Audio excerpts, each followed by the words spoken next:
Adunya akhira yomi ungamadu namni rabbi dise wambira badu. Adunya akhira yomi ungamadu namni rabbi dise wambira badu.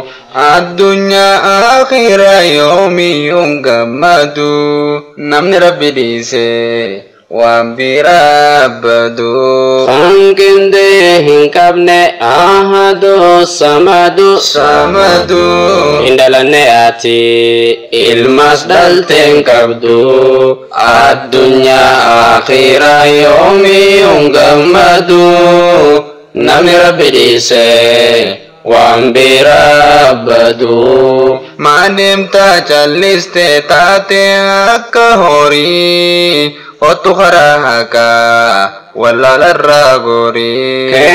Kenna oli tancaltu merkuri uda islamumma firradisa kufri. Adunya akhira yomi ungamadu namni rabbi dise wambira badu. Jirenya gammachu kanin kabne ari onnerra sidite dabam sisti sharri. Isira ingartu rakkom firari amanti kullu dabam sistu kufri. Adunya akhira yomi ungamadu namni rabbi dise wambira badu.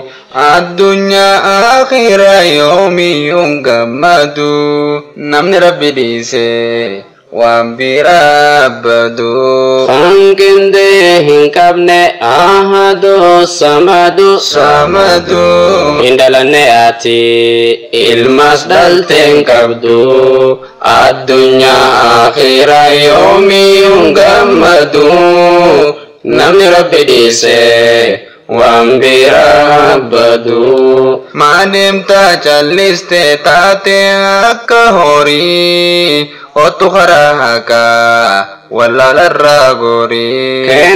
Kenna oli tancaltu merkuri uda islamumma firradisa kufri. Adunya akhira yomi ungamadu namni rabbi dise wambira badu. Namni rabbi dise wambira badu. Adunya akhira yomi ungamadu namni rabbi dise wambira badu. Adunya akhira yomi ungamadu namni rabbi dise wambira badu. Masyaallah nasida ajaibati.